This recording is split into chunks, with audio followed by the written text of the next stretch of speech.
అందరికీ హాయ్ అండి. Harihara Veeramallu premiere show చూడడం జరిగింది. చాలా చాలా బాగుందండి. పవన్ కళ్యాణ్ గారి ఇంట్రడక్షన్ సీన్కే మీరు తెచ్చుకున్న పేపర్లన్నీ అయిపోతాయి. సినిమాలో ఇంకా హై ఇచ్చే సీన్లు చాలా చాలా ఉన్నాయన్నమాట. ముఖ్యంగా క్లైమాక్స్ లో పవన్ కళ్యాణ్ గారు కంపోజ్ చేసిన ఫైట్, దాని వెనక కీరవాణి గారు ఇచ్చిన బ్యాక్గ్రౌండ్ స్కోరు లిటరల్ గా మీ అందరికి గూస్ బంప్స్ తెప్పిస్తాయి. ఆ హైతోనే మీరు అందరూ థియేటర్ నుంచి బయటకు వస్తారు. ప్రతి ఒక్కరూ కూడా ఫ్యామిలీతో వెళ్లి వీరమల్లు చేసిన పోరాటాన్ని థియేటర్ ఎక్స్పీరియన్స్ చేయాలని మనస్ఫూర్తిగా కోరుకుంటున్నాను. ముఖ్యంగా నేను ఈ సినిమా షూటింగ్ అప్పుడు చాలాసార్లు సెట్కి వెళ్ళాను. పవన్ కళ్యాణ్ గారు అభిమానులకు నచ్చే సినిమా తీయాలని ప్రతి సీన్ మీద కూడా చాలా కేర్ తీసుకొని చేశారు. అది ఈరోజు స్క్రీన్ మీద కనిపించింది. క్లైమాక్స్ లో ప్రతి అభిమానిని కదిలించింది. ముఖ్యంగా ఆయన అంటే ఎప్పుడో ఒకసారి అభిమానుల కోసం ఒక హిట్ దేవుడు అని కోరుకుంటే గబ్బర్ సింగ్ వచ్చింది. ఆ తర్వాత మళ్ళీ ఇప్పుడే అభిమానుల కోసం ఒక హిట్ దేవుడు అని కోరుకున్నారు. మనకి హరిహర వీరమల్లు వచ్చింది. మీరు ఆఫ్ స్క్రీన్ లో ధర్మం కోసం పోరాడిన పవన్ కళ్యాణ్ గారిని చూశారు. ఆన్ స్క్రీన్ లో ధర్మం కోసం పోరాడుతున్న హరిహర వీరమల్లును కూడా చూసి ఎంజాయ్ చేయాలని మనస్ఫూర్తిగా కోరుకుంటున్నాను.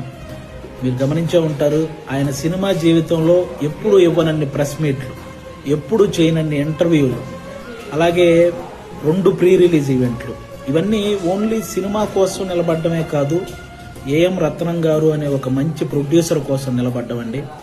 నిజంగా ఆయన భారతదేశం గర్వించదగ్గ సినిమాలు ఎన్నో తీశాడు. తెలుగు, హిందీ, తమిళ్ పెద్ద పెద్ద హీరోలతో పెద్ద పెద్ద హిట్లు ఇచ్చారు. ఈరోజు పవన్ కళ్యాణ్ గారితో ఆయన పొలిటికల్ షెడ్యూల్ని దృష్టిలో పెట్టుకుని దానికి తగ్గట్టు సినిమా షెడ్యూల్ని వేసి అక్కడ పొలిటికల్ కెరీర్లో ఆయన ఒక మైల్ రాయి సాధించడానికి, అలాగే సినిమా కెరియర్లో ఇంకొక మైల్ రాయి సాధించడానికి తోడ్పడిన ఒక మంచి ప్రొడ్యూసర్ అండి ఏఎం రత్నం గారు. ఆయనకు కూడా మనందరం అండగా నిలబడాలని కోరుకోవటం కాదు, వేడుకుంటున్నాను. అందరూ ప్రతి ఒక్కరూ వెళ్ళి ఫ్యామిలీతో ఈ సినిమా చూడాలి. అలాగే ఆల్మోస్ట్ 30 సంవత్సరాల నుంచి పవన్ కళ్యాణ్ గారు సినిమాల ద్వారా మనల్ని ఎంటర్టైన్ చేశారు. పాలిటిక్స్ ద్వారా ఎన్నో అవమానాలు పడ్డారు. కష్టాల్లో ఉన్న ఎంతో మందిని ఆదుకున్నారు. అలాంటి వ్యక్తి ఎప్పుడో కానీ మనస్ఫూర్తిగా ఒక మాట అడగడు, సినిమా చూడండి అని. కాబట్టి ఆయన్ని అంటే ఇంకో 3 సినిమాల తర్వాత ఆయన మళ్ళీ కొన్ని సంవత్సరాలు సినిమాలు చేస్తాడో లేదో కూడా తెలియదు. అలాంటి వ్యక్తికి మనం ఈ 3 సినిమాలు ఆయన గుర్తుంచుకునే విధంగా, ఆయన గుర్తు పెట్టుకునే విధంగా విజయాన్ని అందించాలని మనం మనస్ఫూర్తిగా కోరుకుంటున్నాను. పవన్ కళ్యాణ్ గారి అభిమానులందరూ అభిమానులే కాదండి, మనస్ఫూర్తిగా నేను ఒక విషయం చెప్తున్నాను. ఆయనకి నాయకులతో వ్యతిరేకత ఉంటుంది, కానీ సాధారణ ప్రజలందరినీ కూడా సమానంగా